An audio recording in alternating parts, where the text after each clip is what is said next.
চারিদিক কেঁপে ওঠে। আকাশ থেকে অজস্র পালক পড়তে থাকে নদীতে, আর জল থেকে উঠে আসে এক বিশাল আকৃতির লাল হাঁস ভূত। এক কৌশিকী অমাবস্যার রাতে সুন্দরবনের জঙ্গলে যখন চারিদিক নিস্তব্ধতা বিরাজ করেছে, ঠিক সেই সময় টুনা ডাইনি নরকের থেকে আহ্বান জানাচ্ছে তার পোষ্য দৈত্যদের। লাল রক্তের খোঁজে জেগে ওঠো আমার লাল হায়নারা।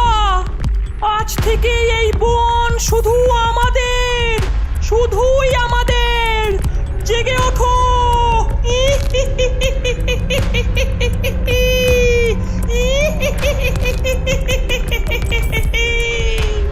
টুনা ডাইনির এই খ্যানখ্যানে হাসির আওয়াজ বেরোতেই এক ভয়ঙ্কর আওয়াজ ছড়িয়ে পড়ে সারা সুন্দরবন জুড়ে।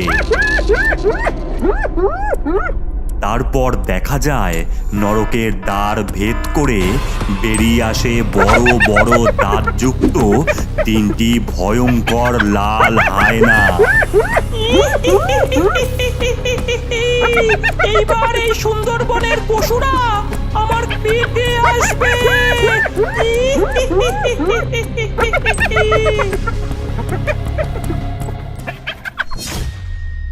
এই সুন্দরবনের একটি বড় ঝিলের ওপর ছিল হাঁসেদের বাসা।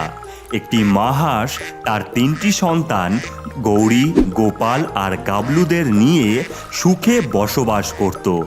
বর্ষায় ঝিলের থেকে নানান মাছ ধরে সবাই মিলে একসাথে বসে খাওয়া দাওয়াও করত। এমনকি আমার হাঁসকে তোরা ধরতেই পারবি না। তবে দেখ আমার বুদ্ধি। এই যে নাও হাসো না, এবার দ্রুত ছোট দেখি। এটা কি হলো গৌরী, তুই মাছের লোভ দেখিয়ে ছুটছিস? ওরে মাথা মোটা হাঁস, ছোট একটু ছোট। ওহ, এবারেও হেরে যাব। ধর, ভালোই লাগে না, এই ছোট না। ওরে আমি প্রথম। চিটিং করেছিস। এমনভাবে বেশ কিছুটা সময় কাটলেও হাঁসেদের এই সুখ বেশি দিনের ছিল না।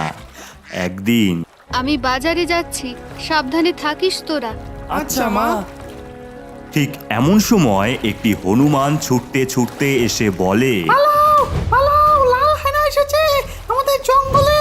পালাও পালাও, বাঁচতে চাইলে পালাও। ওরে বাবা, এ তো ভয়ঙ্কর আওয়াজ। এই তোরা আমার সাথে পালা, তাড়াতাড়ি চল। এই বলে মা হাঁস তার তিনটি সন্তান নিয়ে পালিয়ে যায়। কিন্তু হনুমানটি পালাতে যাবে এমন সময় গাছের ঝুড়ি থেকে নিচে পড়ে যেতেই একটি হায়না লাফিয়ে পড়ে হনুমানের ওপর, আর বাকি দুটি হায়না হাঁসেদের পেছনে দৌড়াতে থাকে।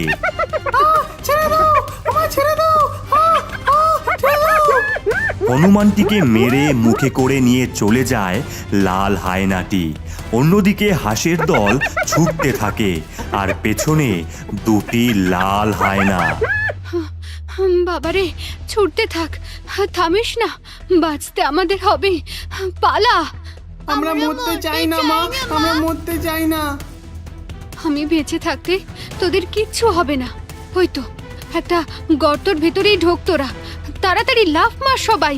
এরপর সকলেই একে একে লাফ মারতে থাকে। ইয়া ইয়া।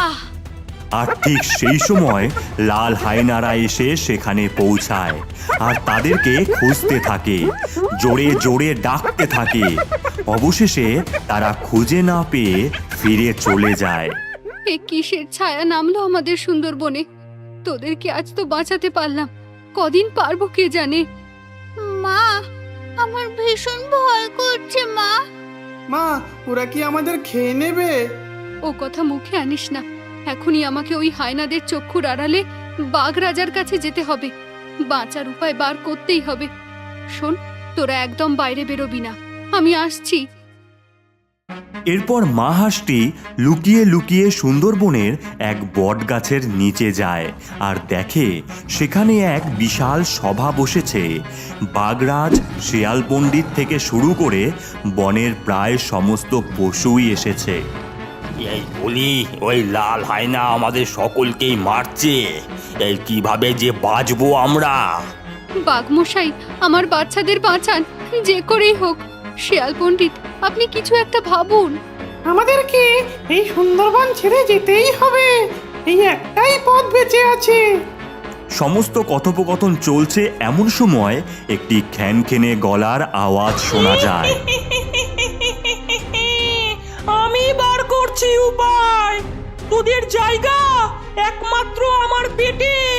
আক্রমণ কর আমার লাল হায়নারা। ওরে বাবা রে, এই পালাও পালাও, সকলে পালাও। মেরে ফেল সবাইকে, লাল হায়না মেরে ফেল। সকলে যে যেদিকে পারে ছুটতে থাকে। একটি লাল হায়না বাঘের ওপর ঝাঁপিয়ে পড়ে মেরে ফেলে বাঘকে, আর মুখে করে ছুঁড়ে দেয় ডাইনিকে। আহ, কি দারুণ খেতে! আরো চাই আমার, আরো চাই। এক এক করে হায়নারা সমস্ত পশুদের মারতে থাকে, আর ডাইনি তাদের খেতে থাকে। এরই মাঝে মা হাঁস জোরে দৌড়াতে থাকে, আর সেই সময় লাল হায়না দেখতে পেয়ে মা হাঁসের পিছু নেয়। আজ আমাকে বাঁচতেই হবে। চিন্তা করিস না বাছারা, তোদের মা আসছে। এরপর মা হাঁস আবারও গর্তের মধ্যে ঢুকে যায়, আর লাল হায়না খুঁজতে থাকে। মা, একদম চুপ, কথা বলিস না, চুপ করে থাক। আর ঠিক এমন সময় গাবলুয়ের একটা জোরে হাঁচি হয়। এই আওয়াজ হতেই হায়না শুনতে পেরে যায়, আর এক প্রবল চিৎকার করে যেই গর্তের মধ্যে লাফাতে যাবে, তক্ষুনি চারিপাশ দিয়ে শেয়ালের দল ঘিরে নেয় লাল হায়নাকে। মাস, তুমি পালাও ছানাদের নিয়ে, আমরা দেখছি। আমায় দেখবি? তবে আয় দেখি। এই বলে হায়না জোরে জোরে চিৎকার করতে থাকে, এক এক করে শেয়ালদের তুলে আছাড় মারতে থাকে। অন্যদিকে ততক্ষণে মা হাঁস ও তার 3 ছানা পালিয়ে যেতে সক্ষম হয়। উফ, বাপরে বাপ, এখন থেকে এখানেই থাকবো আমরা। আচ্ছা আচ্ছা মা, মা, মা ভীষণ খিদে পেয়েছে। আর পারছি না মা, জ্বালা করছে পেট। বুঝতে পারছি বাছা, কি করি বলতো? খাবার কোথায় পাবো, কোথায় যাব? ওই লাল হায়নার দল চারিদিকে রয়েছে। ঠিক এমন সময় একটি কাক উড়ে আসে আর বলে,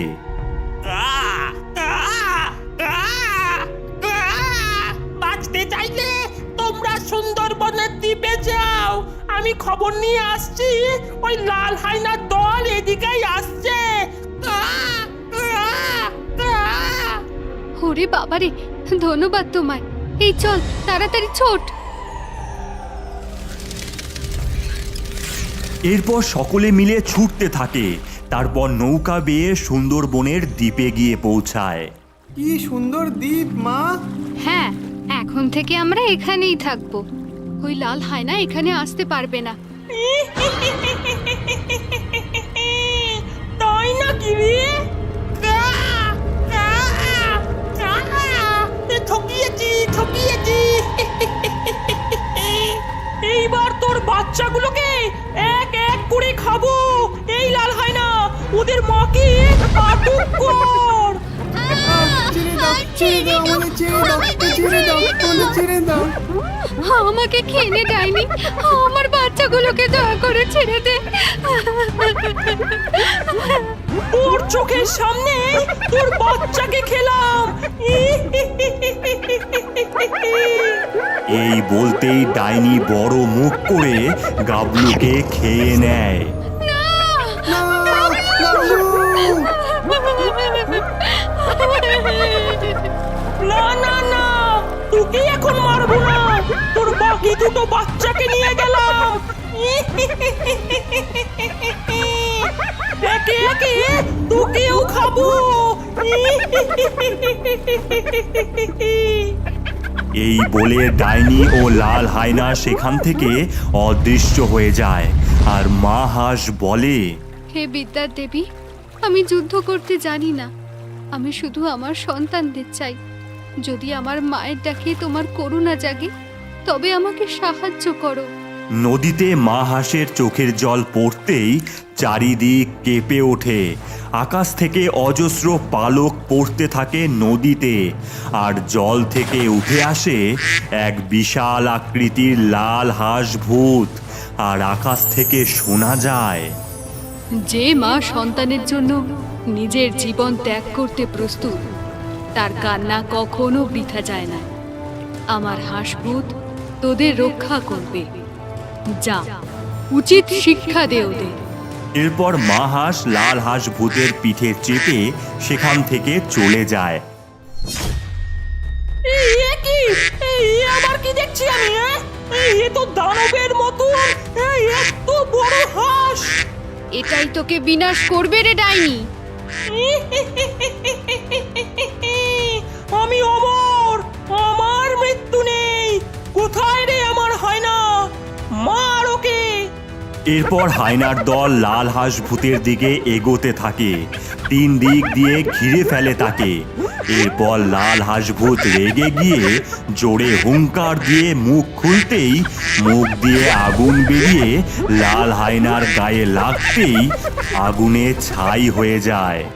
এইভাবে আরো 2টো হায়নাকে এক এক করে আগুনে পুড়িয়ে শেষ করে ফেলে। ওরে বাবা রে, ছেড়ে দে আমায়, ছেড়ে দে। এরপর লাল হাঁস ভূতটি এগিয়ে এসে ঠোঁট দিয়ে ডাইনিকে চেপে ধরতেই ও বাবা রে, ছেড়ে দে। এমন সময় ডাইনির পেট থেকে গাবলু বাইরে বেরিয়ে আসে, আর ডাইনিকে দূরে ছুঁড়ে ফেলে দিয়ে হাঁসভূত তার দিকে আগুন ছুঁড়ে মারতেই ডাইনি আগুনে জ্বলে ওঠে। এরপর মা হাঁস গোপাল গৌরীর বাঁধন মুক্ত করে দেয় আর বলে, ধন্যবাদ লাল হাঁসভূত, ধন্যবাদ। এরপর লাল হাঁসভূতটি অদৃশ্য হয়ে যায়। দেবী, আপনার ঋণ কখনো শোধ করতে পারবো না। মনে রাখিস, মায়ের ভালোবাসাই পৃথিবীর সবচেয়ে বড় শক্তি। সেই শক্তির ডাকে আমি এসেছিলাম। যখন যখন আমার প্রয়োজন হবে, আমি আসব। এরপর থেকে আবারও সুন্দরবনের পশুরা হাঁসেরা সুখে জীবন কাটাতে থাকে, আর এই সমগ্র সুন্দরবনের প্রহরী হয় লাল হাঁসভূত।